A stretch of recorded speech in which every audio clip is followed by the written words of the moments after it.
We track storms to alert you first. This is KIMT Storm Team 3, weather coverage you can count on.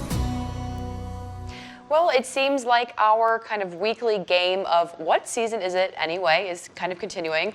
I'm joined now by Storm Team 3 meteorologist Ryan Knapp. Ryan, what season is it going to feel like this week? Well, I think what I'm going to do is I'm going to put a dartboard in the back office and just throw a dart at it, and whatever season it lands on, I say we'll go with that for this upcoming week. But it looks more like to start, we're going to at least be closer to maybe even late spring, early summer, depending on which way you want to call it. But temperatures will be looking nice to start this upcoming week, and while we may start in August, we'll definitely end in October, and that's a little spoiler as well for the 7-day. Outside right now, live look over downtown Rochester, a beautiful look over the Med City. Clear skies, 48 degrees, and those clear skies will really allow for our temperatures to cool down, but there will be a factor that will allow for them to stay on the warmer side compared to what we've seen over the last few nights, and that's the return of southerly winds. Rather than seeing them out of the north and west, we're now going to see them shift to out of the south, and that's because high pressure is drifting off to the east. I'll show you that in just a bit, but outside right now, temperatures looking nice, anywhere from the 40s to even the 50s right now. Some of us even seeing temperatures close to the lower 40s, so close to the 30s in some spots, Zumbrota being one of those. Locally right now, 48 Dodge Center, 46 Austin, 48 in Albert Lee, Mason City, you're at 46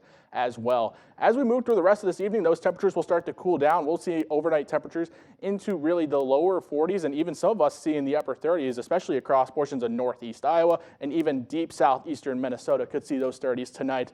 Not really looking at any chances for frost, that's for sure, because temperatures are just too warm. But notice how those winds coming in from out of the south around 5 to 10 will keep our temperatures warmer than what we've seen over the last few nights as we now drift back into the 40s rather than seeing temperatures into the lower 30s.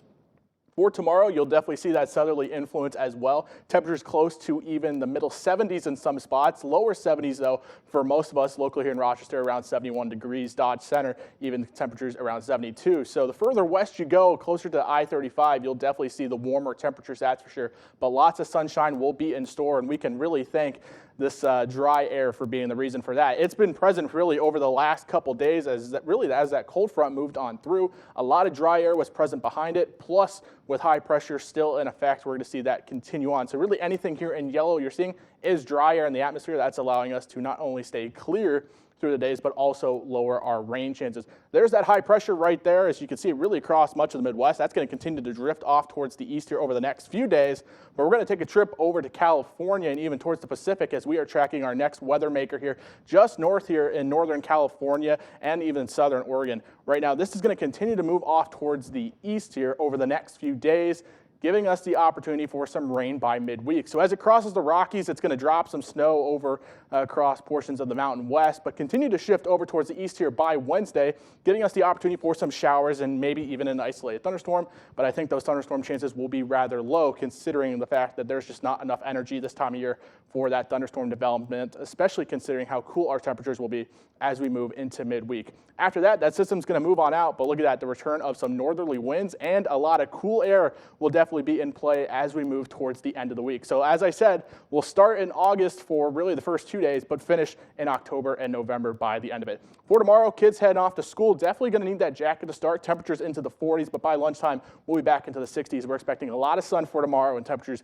back up into the 70s. Take a look behind me here, a 7-day forecast. The weekend's always in view. We got those rain chances as we approach into Wednesday, but just after that, our temperatures will start to plummet as we'll see temperatures back down even into the 50s for overnight lows, even temperatures into the upper 30s in some cases as you wake up and head out the door by the end of the work week.